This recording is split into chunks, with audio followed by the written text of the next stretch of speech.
Welcome to You Still Going On About That and our special election coverage in the run-up to the 2020 election.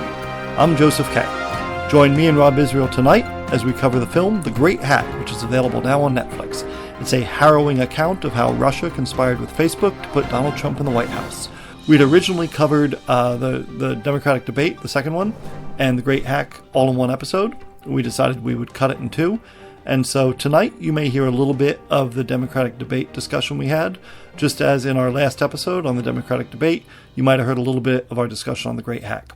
It's not nearly as confusing as it sounds, and it's certainly a lot less confusing than what Facebook was doing with the Russians and Donald Trump. Sit back and enjoy.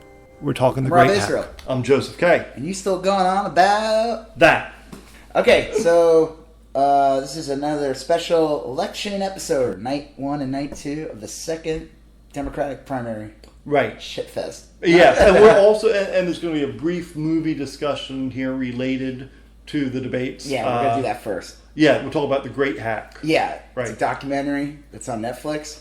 Yes. And and you can probably see it on other places, I'm sure, right?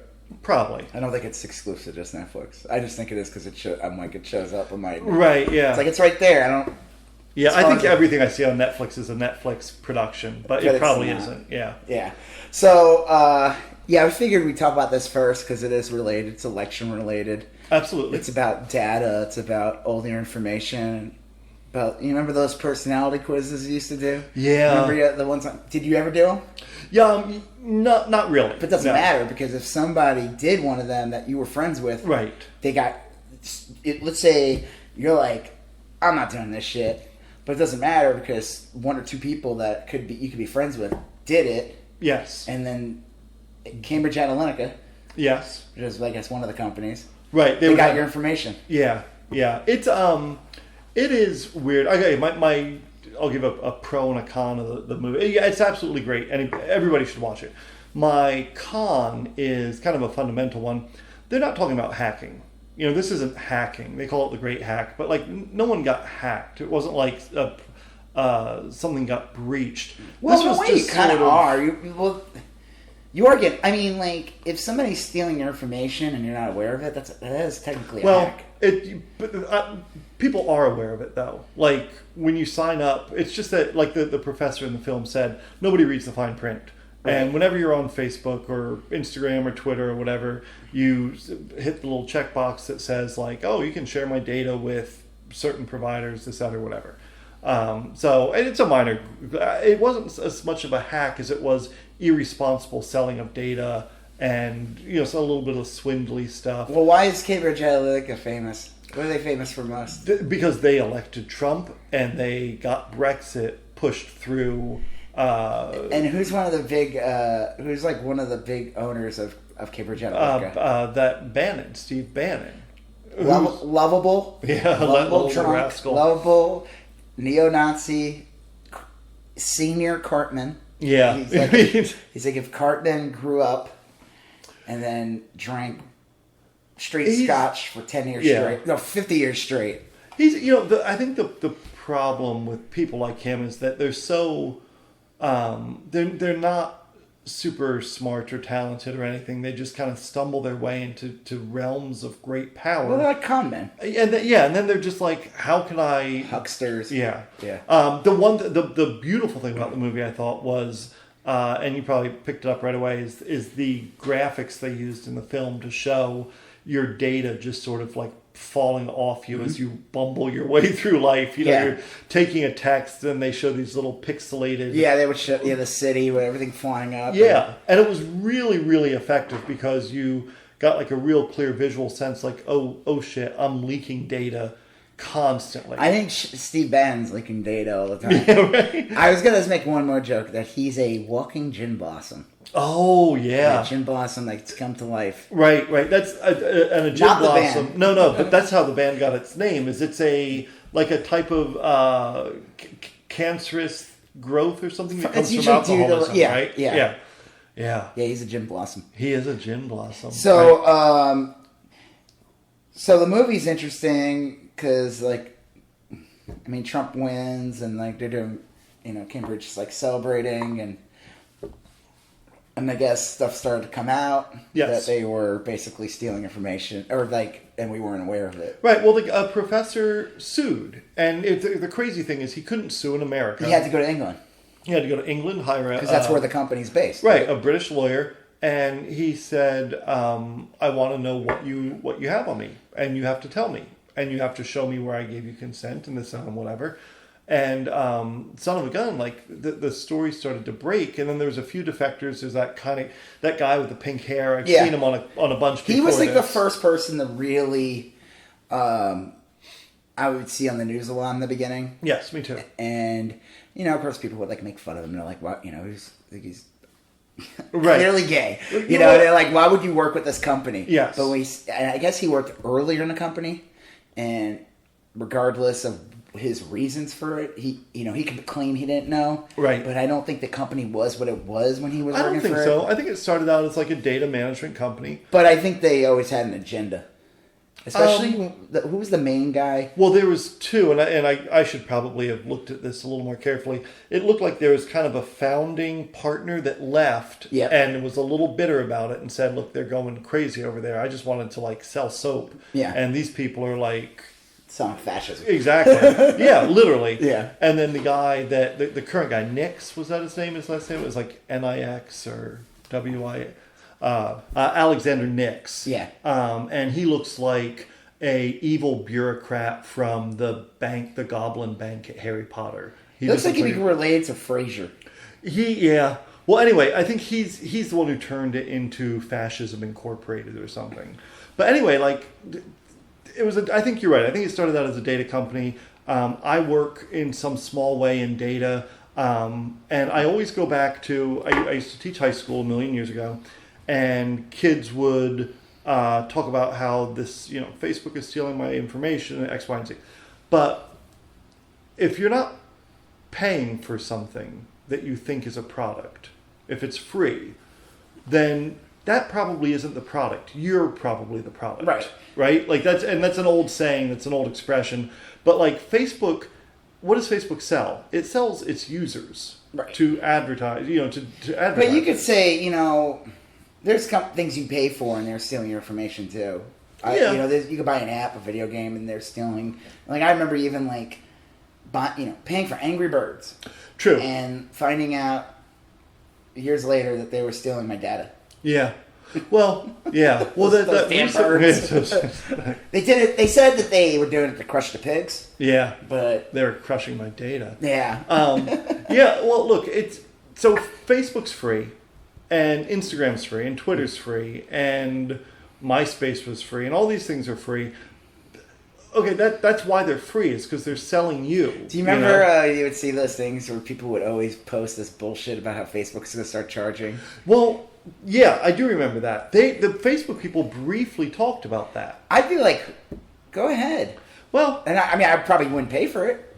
No, but go ahead. But that's an interesting theory. Like, okay, after the Great Hack, after people watch that and think about it, like, would you? I'm not talking about like you in particular, but like, would you pay $10 a month if you had a Facebook where they didn't sell your data?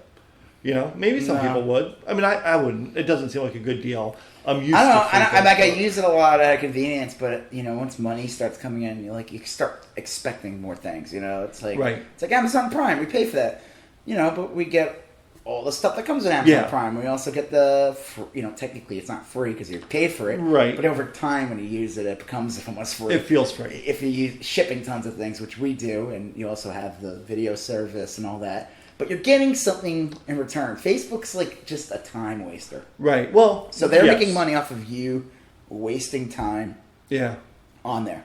Well, and I think that like when Facebook tried to make their pivot to video, like over the last few years, they were going to have original programming. I don't know if you remember that. They technically still have that, don't they? I don't know. And they're moving into Facebook stories. And I think they were going to try to be like a YouTube content provider. Instagram, they wanted to steal, like Snapchat, I guess, they wouldn't let Instagram or Facebook buy them. Right. So they were like, okay, we'll just steal what you do and kind of just put it on Instagram. So then that's when Instagram stories started coming out. Right. Well, I think I'm sure there's smart people at Facebook that are like terrified of an Elizabeth Warren presidency or of a Bernie Sanders presidency. No, they love Trump as president because he's a clueless moron. Yes. And he doesn't give a shit. But as long as he gets to be president, he doesn't care. But if Liz comes in office, Facebook's got to have a plan B for monetizing all their infrastructure. I mean, they're going to... Who the hell knows? They probably have no plan. They're probably going to get another company like Cambridge Analytica or whatever. Comes out of Steve Bannon's asshole. And, well, you know how he gets a lot of money now? Who? Steve Bannon? Yeah. Seinfeld. Oh, that's the joke, is that he was an executive producer. He's always made money off of that. That's crazy. He's actually, if you IMDb him, he's got a long history with Hollywood. There's funny stories about him. Mm-hmm. He's like one of those guys who you could tell, like, you know, even though he's got that Seinfeld money, like, he wanted to be something else. Yes. And he probably was rejected. Right. So he's like, those screwballs in Hollywood with their liberal ideas. You know, he's probably like, so he's like one of those, like one of those, like, actors that don't do well anymore. So they go on Fox. Yes. And, you know, so. James like, Wood. Yeah. Like, what a tragedy! I used to love James Woods. He was great. I love that John Carpenter's Vampires he was in. I thought that was it was a real fun movie. I liked him on Family Guy. James Woods High School. So regardless, one thing I remember Steve Bannon was famous for was producing or directing it too, the Sarah Palin documentary that came out shortly after the 2008 election. When they were going to be like, we're going to run Sarah Palin as president. We're going to... And that, you know, the media was like... Do you remember that? She was like a real threat. Oh, yeah. Yeah, I did. They were going to run her. Like, they were trying to find any way they can to, like... Well, I remember thinking, like, that could happen, and I don't like that. Isn't it weird to think of Sarah Palin as, like, the dumbest offering now? Like... Well, I don't think she is. I mean, I still think that... I mean, I don't know. Yeah. Should be anything different from Trump? I have no idea. She might be something else. Yeah. It's just another monstrosity that, you know, I don't know if, like, it's almost like maybe Trump's, like, because he's, like, older. So he's, like, calmer or something. I don't know. Like, you know what I mean? Like, she's much younger than him, and it's just, like, I can't even think of, like, I try, I'm like, would it be better? Would it be worse? Yeah. Would it just be like the same shit? I'm sure it would just be like a different variation of the same shit. Right. You know, it'd still be that same Republican agenda. Yeah. But with a weird, annoying voice versus another weird, annoying voice. Do you think she would have more or less misspellings on her Twitter feed? I don't think it matters. I mean, it wouldn't make a difference. Yeah. The supporters would... She'd still have the same supporters that would defend her, and the media would still bend over, and they would... It wouldn't make it... It'd just be a different... Again, it's just a different version, you know? Right, when people say things about, like, how Trump would bring this whole new thing, and then it's like, we're going to do a tax cut. And you're like, oh, yeah, that's what it's all about. Right. And to go back, and I know we're talking about this movie. One of the lines last night at the debate, the second night with Biden, he made this line. It was so stupid, where he said that when George W. Bush asked, like, because they asked him about his vote for the Iraq War, right? Yes, and I remember him as being one of the supporters of the Iraq War. That's why I didn't like him. He said that, well, he gave the vote to Bush to do whatever, which is complete horse shit. Everyone used that. John Kerry tried using that and it bit him in the ass. Well, that was his famous, I was for the war before I was against the war, and now it's a mess. It's complete bullshit. I still to this day think, I'm like, that's not the reason why John Kerry lost. I mean, there's been dumber things said than that. Yeah, of course. That's why I'm like, Trump says dumb things every day. It's like, when he can't even pinpoint them. But Biden said something about that, and then he claimed that after, though, he was like then against it, and I'm like, you know, like, so you have no judgment skills? Yeah, I knew this. Right. I'm not I'm not in Congress or Senate. I didn't go to like college for like law or have a history in politics, but I can smell bullshit. Right. Yeah. I know Bush family equal Saddam fetish thing and fetishizing and Iraq war fetishizing. I knew that when Bush was running in 2000, I remember saying to a guy at work, this was like during the summer of that election, and I said that I'm like, I wasn't really following politics back then. I was like in my early 20s, but I knew enough about politics and enough about history at the time to say that he's gonna get into. I'm like, I think it's horrible that this man's running. Yeah, but the writing was on the wall. He's gonna get in. He's gonna get us. He's gonna put us in the war with Iraq, just like his daddy. Mm-hmm. And he's gonna crash the economy, just like his daddy. And it happened. And all that happened. Yeah. And I'm not some oracle or some fucking genius. Yeah, and that drives me absolutely insane. I don't trust when people say things, when people in higher power positions or media, when they say things, well, we didn't know.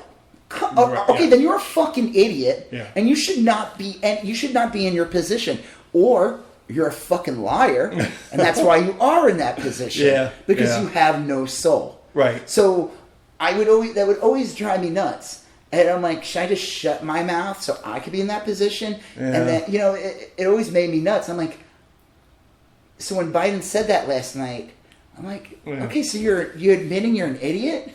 It's not a great. Well, let's get to the debate in a second, because I have some thoughts about Biden.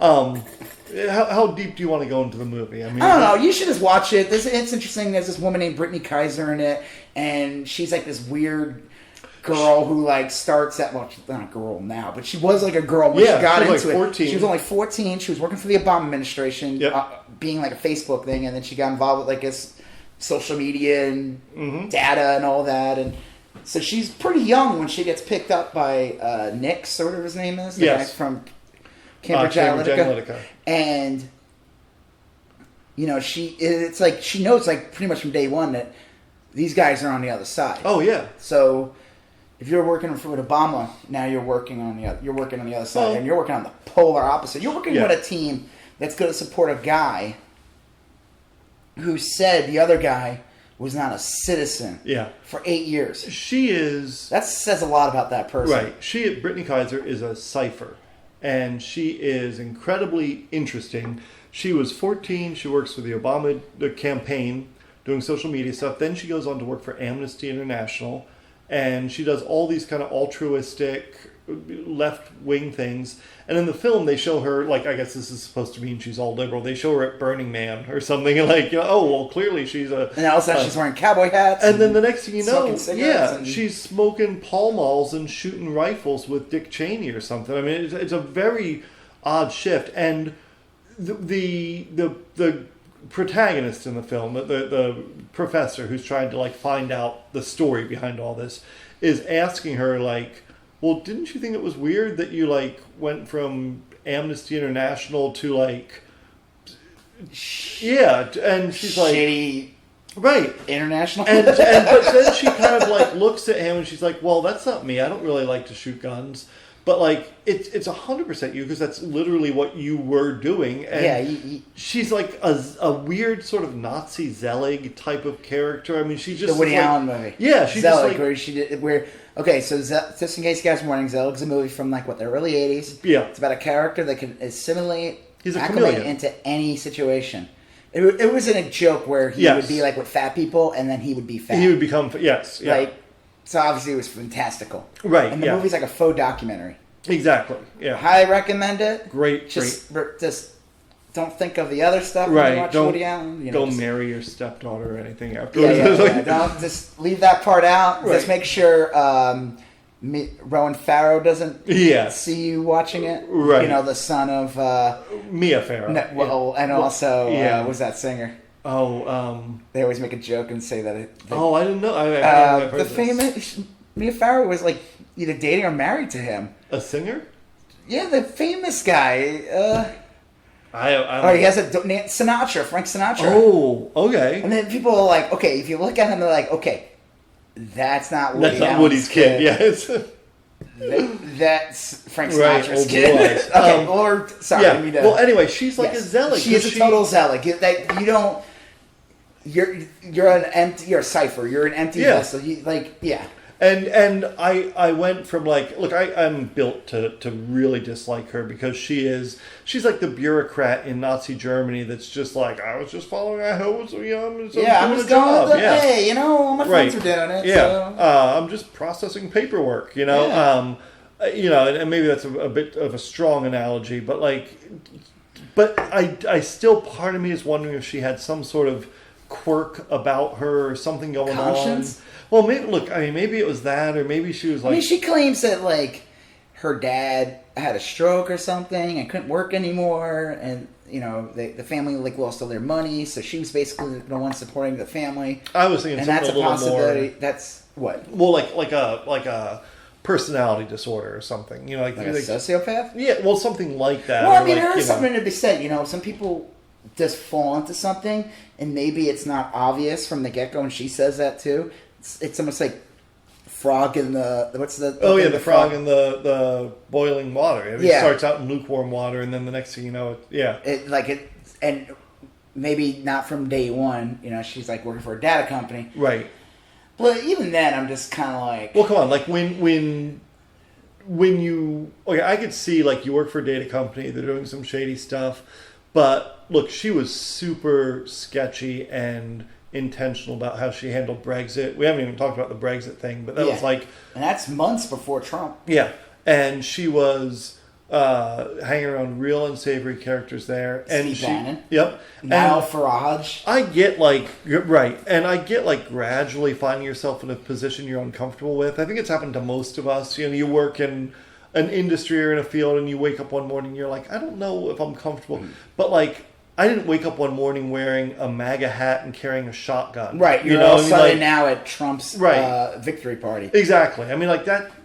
Those dull awakenings happen months before you join the NRA. Or months before you're... listen, regardless, she ends up becoming the guy with the pink hair. What was his name again? I don't know his name, but he's the one who basically said go get her. Yes, he's a whistleblower. And he's like, I only know so much, you need to get her. But you know what? She ends up doing a service because she was a complete insider. Right. And she's willing to give the information up. So there must be, you could say she's either an opportunist trying to find her next thing. And maybe that's the case, but you know what? That's what we need right now. It's kind of and maybe she, if you could get that kind of personality that clearly has the ability to do those things, you've got to kind of keep her on your side. And she's the one who basically pointed, one of the most revealing scenes in the movie, because they show Facebook with Mark Zuckerberg going. Yes. And they basically just claimed that the Trump administration bought more ads from us. Right. We're just selling ads. We're just an ad. We're just selling ads. We're madmen. Yeah, we're like a local penny saver. Don Draper. Not even. We're just a local penny saver. We'll print whatever you want. Oh, you want to get 8 ads from us? Okay, that's cool. Hillary Clinton's only buying 2 ads from us. So, we're going to cater to Trump more. But that's not the case. She said that Google, Facebook, Twitter, they had people working with them. Yes. Assisting them. Oh, yeah. And when I watched that, I said, the thing that came to my mind was, everyone, I always see things like Joe Rogan and all these guys, they always make claims that these media companies, not media, social media, data, all these companies, that they're all run by liberals. And that's complete that's not true. Horseshit. Right.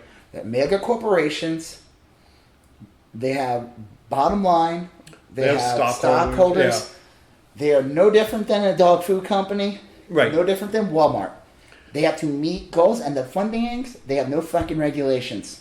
Well, they can do whatever the fuck they want. That's the shady thing, is that, if you, prior to Facebook, I'll just use Facebook as a stand-in for a lot of these. Well, they own 90% of it. It's so prior to Facebook, if you wanted to purchase advertising on NBC News, you had to go through FCC regulations. They had to provide equal time. Yep. Everything was above the board. The money was pretty transparent. It wasn't like the Soviet Union back in the day or Russia today could purchase advertising and it winds up on NBC. It was all pretty above the board. But with Facebook, you really could have all sorts of stuff. They're not doing any background checks on any companies. You could be a company claiming, and then you're actually a front for something else. And we saw this in the election when Russia helped Trump get elected. You saw that operations, the internet research firm or whatever it was from Russia, and they would go in there and they would pump article and article and article and article after article about Hillary being sick or Hillary being infirm or Hillary being, and then they just flood it, and they don't have to look. I buy Facebook advertising, all right, and I can flood a city with advertising nonstop for like $30, and they won't even question what you're selling. No, well. I mean, I'm assuming if it was a dick pic, they would be like... Oddly enough, they do. When I do, because sometimes I do things with real estate or housing, and whenever I mention a house or an apartment in my advertising, I always get a hold put on my ad, and someone looks at it, and sometimes I get emails because of the Fair Housing Act. Well, I think they might be doing more regulations now. Yes, since this is only over the last couple of years. Remember now we're in 2018. We're talking 2015, 2016. Wild West. And I could, and I'll tell you this. A couple months ago, I wanted to reach one guy, the head of a company. I wanted him to see an ad that I put out there, and so I built a list and I hashed it out and did X, Y, and Z, and I got that ad in front of him within like 15 minutes, and it cost me maybe 30 cents. Just to get that one guy. One guy, one ad. That's a pretty good deal. 30 cents, right? Now, if I wanted to target Louisville, Kentucky, and say, well, this regulation is killing your economy. This is, and candidate A is for this regulation, and candidate, I could probably, a state like Kentucky, I could probably flood Kentucky with ads for a couple $100. And Trump was spending $1 million a day. Yeah, that was the craziest thing too about in the description, the end of the movie was in the great hack thing. Hillary Clinton bought like $60,000 worth, or 66,000 ads. Right. Trump 59 million ads. Oh yeah. And the guy who ran that department is running his re-election campaign. Right. Well, which makes like that. So that means if you think that's all they did then, wait until in the next couple of months. Yeah. You're going to be seeing, you think they did 59? They're going to do 100. They're going to do 200 It's going to be million. bananas. And I know we're jumping. Yep. The Tulsi thing. Oh, yeah. Tulsi Gabbard. With Kamala today on Twitter. Oh, yeah. You don't think, I know people, like there's these, so there's people who know, then there's these naysayer people. And I'm always like, they say, oh, anything I don't like, the Russians are doing it. Like, that's their little, like, they're making fun of people. It's their orange man bad. Yeah. It's their, Yeah, the Russians are doing it, the orange man bad. But it's like, no. And maybe, you're right. Maybe it's not all the Russians. But it is Russians. It is Republicans. Yeah. It's a whole group of troll farms. And they're all set up and they were all ready to go. Well, I'll tell you the scary thing is, and I mean this, just like I meant what I said like 5 minutes ago or 3 or 4 minutes ago, I could be my own troll farm. I really could. If I had like a couple $100 to burn, and I felt like doing it, any one of us. I mean, it's not like I'm like a Harvard educated computer scientist or anything. I mean, like you spend a couple months trying to figure this stuff out on the internet, and you. I mean, there's people who pay. Isn't that like the same thing where people pay a Sri Lanka and they'll be like, yeah, we'll auto like your shit and we'll leave comments. Yeah. Well, what I'm talking about is a little more. You remember when Cambridge Analytica said they had 5,000 data points on people? Yeah. That's like relatively common. Like when you go on Facebook or when I go on Facebook, I'm far more likely to see ads from pet food companies because they know I have pets. They scan my photographs. I got photographs of my dogs and my pets. Yeah. You in that dog costume. If my car gets in the if my car gets in the photographs image, they know I have a Honda. It doesn't take much to build a decent data set on someone. I could spend an afternoon and going through our kids' school's PTA or whatever. I could build a data set relatively easy. Like a pretty comprehensive one. And then the next thing you know, like the guy in the movie said, it's like they're in your head.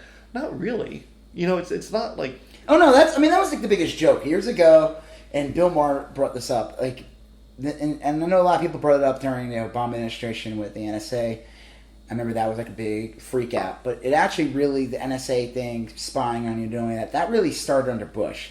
Yes. Yeah. That was, there's a name for it. It was like the shark, the prehistoric shark. I think they called it Megalodon or something. Yeah. That was the name of the project.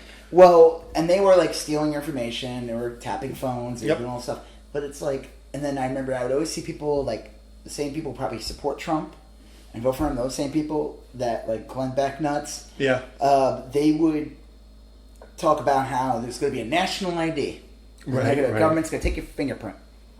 And then I remember one day when the iPhone 5 came out or something like that, they're like, you can put your fingerprint to open it. And I'm like, every moron. Nice try, deep state. Every moron that said they would not give the fingerprint to the government, half of those idiots are going to buy an iPhone. Yes. And they're going to use their fingerprint to turn on their iPhone. Yeah. And where do you think that fingerprint's going? Yeah.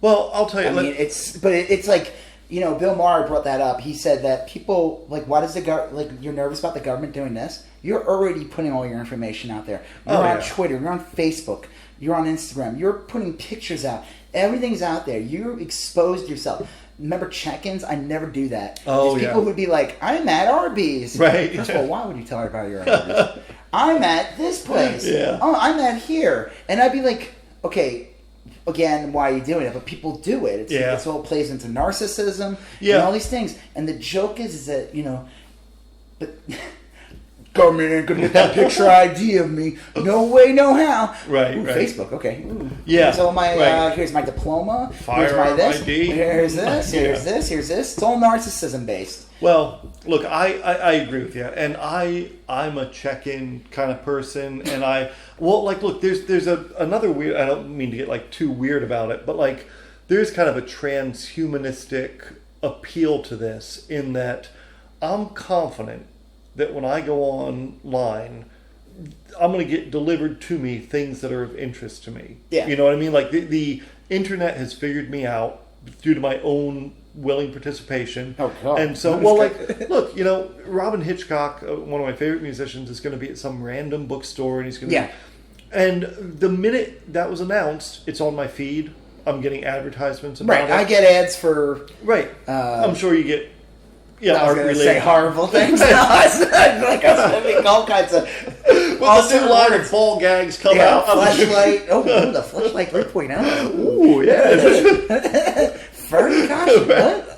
No, I've got to update the firmware on that. Not at all. No. But like, look, I mean, like stuff like that comes in my way, and so when Nickelback, when musicians I like are in town, I get that they wind up Toby on my Keith feed. And well, Kid Rock I'll tell you, man. Anybody who's ever sat down Friday evening at 11 o'clock and turned on Netflix only to have 10 films that are probably of interest to you suggested, and you pick one you've never heard of, and you're like, son of a bitch, I really like this. That's the advantage of... The algorithm. Right, yeah. Like Netflix uses. Exactly. Yeah. Netflix, the only reason Netflix knows what you might like isn't just based off your user history. Some of it's that, but like it's not all that, you know. Some of it's like different data points that you put in there and different, you know, I mean, it's all that kind of stuff. It's so like, that's why everything that comes up is Adam Sandler. Right. Everything. Right, yeah. You know, Rob Schneider, Adam Sandler, never ends. Exactly, yeah. His catalog is delightful. Yeah. But yeah, so there are some advantages to that, and maybe the advantages are minor, but I'm pretty of the mind that it's not going to stop. And just like you said, you could become a data hermit and go completely off the grid. But you could do that now. Yeah, guess what? It doesn't matter because No. everything you did last year is still there. Well, it's all there. Yeah, and there's nothing you can do about it. No. And even if you think, let's say I'm going to delete Facebook, guess what? It's still there. Yeah, it doesn't make a difference. No, and honestly, like they'll get you. You know, like they've privatized everything. Like the driver's license, all that stuff's been privatized in a lot of states. Oh, they privatized unemployment. Yeah, they privatized unemployment. I mean, I remember when I lost my job years ago, and I got an unemployment card, and it said like Chase Bank or Visa on the card. Right. I was like, you know, because you used to get like a check in the mail, or you would get, you know, you'd get a check or something. Right. In your pocket. But now you would get a debit card that had like the money on it. and you look at it and you're like, it says Visa on it. Well, Yep. I'm like, okay, well that's a form of privatization right there. Oh yeah, I was on unemployment for like a month in Florida. I got laid off, and I got a pre-debit card type of thing. But everything I bought with that got tracked. You know, I mean that's literally has to be true. You know, that's not like paranoid thinking. It's like, of course, someone got a bill. So yeah. You know, they had to know somehow that I wasn't spending it all on like Bud Light and flashlights. Bud Light and flashlights. I like the flow. Right. Bud Light, flashlights. Yeah. All right. Yeah. If that's not the name of an alt country band, it should be. Bud Light, flashlight. Bud Lights and Two flashlights. ending copyright prompts. So. Yeah. You should see the movie. See the movie. There's one revealing part, though, and you know that guy. Well, the one guy, Nix, refuses to get interviewed. I get the feeling he's trash. Well, he is trash, and he's probably super guilty or whatever, but because he doesn't get interviewed, he's definitely played out to be the villain. Like if he wasn't interviewed, he probably would have eased on him just a little bit. He looks like a villain. No, well, he just looks like a cold-blooded prick. And then, like, Brittany Kaiser's like, oh, he was, like, fun to be around. Yeah. And I'm just like, oh, that just makes you worse of a person. Then, I'm giving Brittany Kaiser like a 5% pass because I think there may be something seriously wrong with her. 95% of me think she's like the problem with the world. You know? I just think the problem with her is that she's someone, it's almost like, you know, like a kid actor or something. Somebody who fell into a gold mine position. Yeah. At a young age, very young age. Yes. And everything was like, the world was like kind of given to her. Yeah. And I don't think she has good judgment skills. You said this before we started recording, and I think that has a lot to do with it. Like, I remember when I used to work in this company, and I remember it would be me and this older guy, he's like a couple years ago, but we were in the industry for a while at this point. And like we would work, you know, when we got out of college, we would be doing like working on shitty jobs or like, you know, annual reports, whatever we get, pizza menus, I don't know. Yeah. Whatever it is, like just real, like any graphic design job you could get. And I remember working for this licensing company and it's like, I'm already like in my 30s, I've like earned myself, and I like, we got this big license. I'm not gonna say what it was. Sure. Wars. Oh yeah, that's a big one. Yeah. Right. Yeah. The band War. Right. War Stores. Yeah, War Stores. And we got that, and it's not even just that like I worked my way to get it, but I had to like earn to get the to get the license. You had to like get the rights, and it was a big deal, and it was a big get. And I have it for a while, and then they hired this like fucking kid. Yeah. Straight out of college, and he was a total. It's like he's just a kid. Yeah. And it's like, and he gets to work on wherever he starts, right away. Right. And he gets to do the fat boba. Yeah. And RTPO. RTPO and the Rupert Troopers and the Odas and the EPOs. Yeah. Right. But he gets to work on that immediately. Yeah, you just haven't earned it yet. I'm like, in my mind, I'm like, I earned it. I had to work myself, and by doing that, though, I've learned what it takes to get to that point, and like. Well, you treat it with a certain reverence, and you build up a judgment, and you make certain decisions, and so I was talking to the guy about that, and he said, yeah, well, the problem with this fucking kid is is that he came out. Right out the gate, and we're not even talking money. Yeah, this isn't even about money. It's just like you get to work on this cool project and have it on your resume. Right, you're batting 1,000 right out of the gate. Yeah, that's gonna mentally fuck him. Like he's gonna be like he's gonna think he's a shit.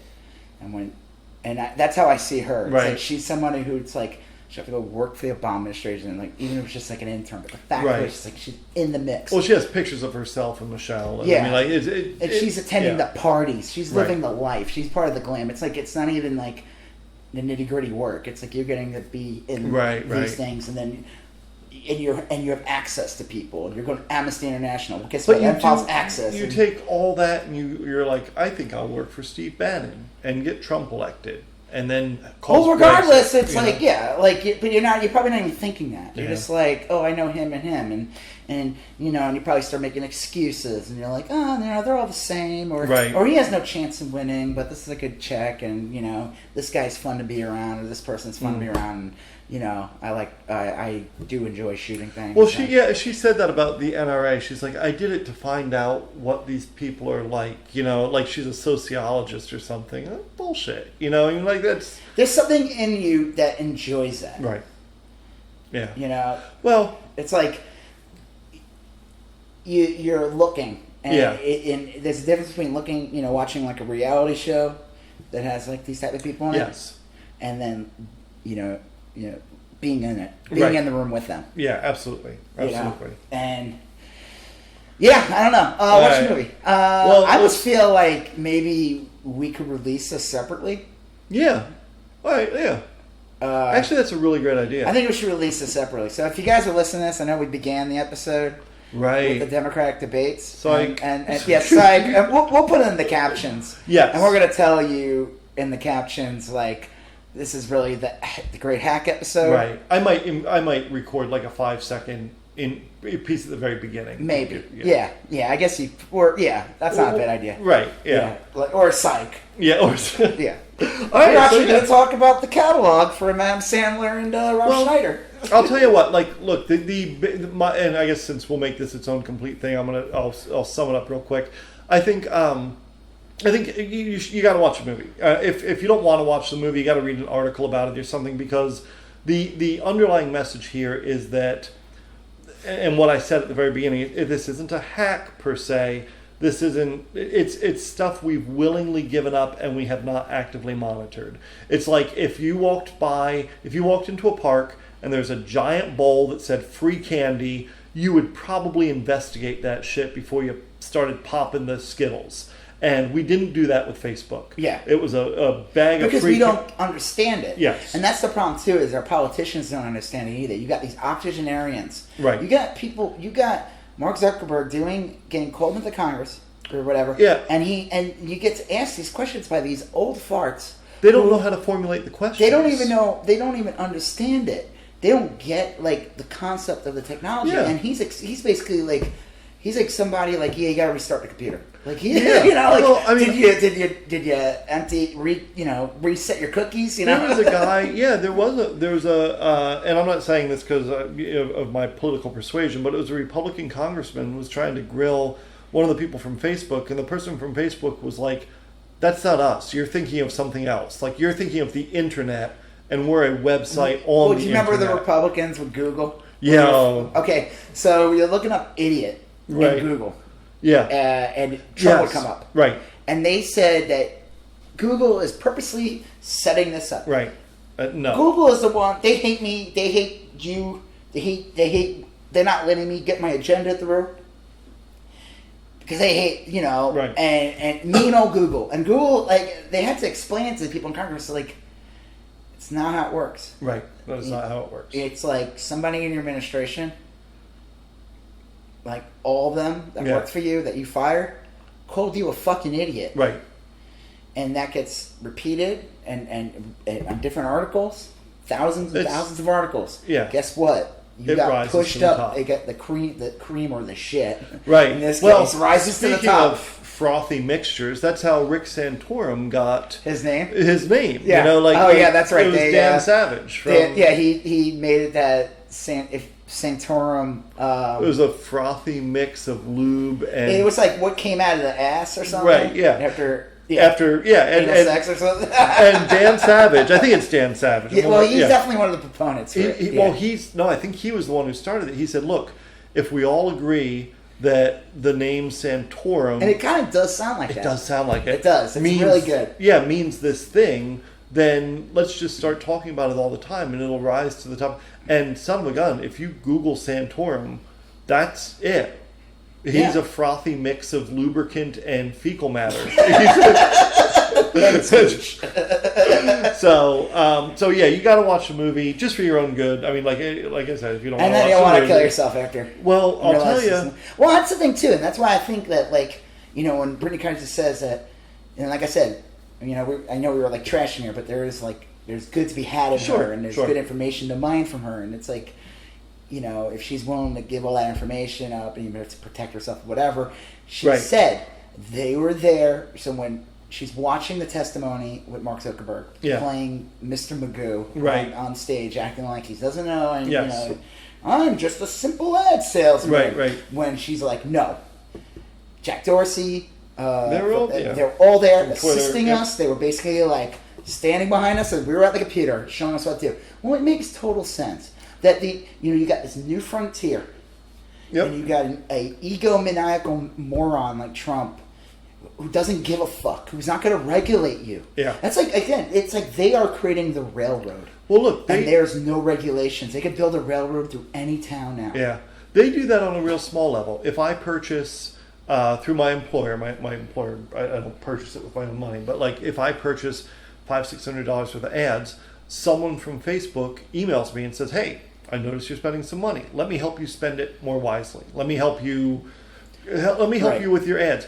And they're just salespeople. I mean, they got an account. Like, I'm probably a person. It's on a much different level. Yes. Well, I guess that's my point. Is like, look, if they reach out to me with my nickels and dimes, someone dropping $1 million a day, you absolutely believe they're going to. But I think it's more. I think it's more than just that. I'm not saying that they're Republicans and they really.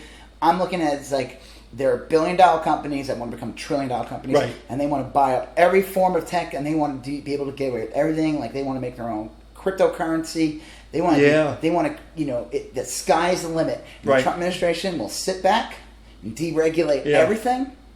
Yeah. And it's funny, like when they do want to go after, it's all based on Trump's ego. Like, I want to regulate Google because of or I want to regulate because Twitter kicked Alex Jones off. I love when he says like conservative voices, and I would always have this. I would post something, some political art, making fun of Alex Jones or something, and they get all these people like, "Oh, this is about freedom of speech," and I'd be like, or this is about kicking conservatives off. And I said, okay, well, one, can't say there's a fire in a crowded theater. Right. You can't. And there's libel. You're also taking claim, if you're this conservative, let's say, you're basically saying that Alex Jones is on your team and you're proud to have him on there. Yeah. That's it. Right? So, I'm like, you do realize what you're saying. So when Trump says conservative voices, that's what he's talking about. He's talking about those specific... Milo and... and actual Nazi hate groups. Yeah. I'm like, you're taking ownership of these. Yeah. You're saying conservative, and the average person's like, hey, like they're not... And I'm like, well, who are they kicking off? Right. And then that person should find out who they're actually kicking off. Yeah. And then that person should be like, whoa, wait, why would you want to be associated with these people? Yeah, it's the company you keep. So... But that's the only time he goes after these companies. Yeah. It's all about his ego when they're hurting him, or when they, like he had Jack Dorsey in his office, and he was complaining about his followers. And I was like, dude, you sound like... I was like watching... I saw this, and I'm like, how come this should be on the news? When people say there's a liberal media, there's no liberal media. Because this is so dumb, and like this should be on the news every day, how Trump is a baby... Like we have a child. He calls him the CEO of Twitter, and he's crying about his followers. That's just embarrassing. And Jack Dorsey, I think, had to tell him basically, like, dude, like half your followers were troll bots. Yeah. Right. Well, look, I mean, I get that. Like when I look at like people, like I'm more often going to pick up like some weird advertising bot than an actual human. That happens a lot. It's got to be amplified for someone of Trump's following level. He's probably not even looking at that. He's just like, I have X millions amount. Yeah. And you know what I love to this day, though? Well, and this one, because we're going to get to the next one. Yeah. Then at the end of the day, Obama has more than double the amount of Twitter followers than he does. Right. Yeah. And always will. Yeah. All right. Well, that's the movie one. That's the movie one, right? Yeah, yeah. So... watch The Great Hack, and I mean, at this point, like we said, don't be like, oh, we're get rid of Facebook or Twitter or Instagram. They already got your information, buddy. You're fucked. Okay, well, I'm Rob Israel. I'm Joseph K. And he's still going on about that. Okay. Thank you for listening to You Still Going On About That with myself, Rob Israel, and Joseph K. Remember, you can find us on iTunes, YouTube, Spotify, Google Play, Castbox, and Podbean. So remember to like and subscribe, share, comment, leave us a basket of fruit or candy. Thank you for listening. All right, later. Bye.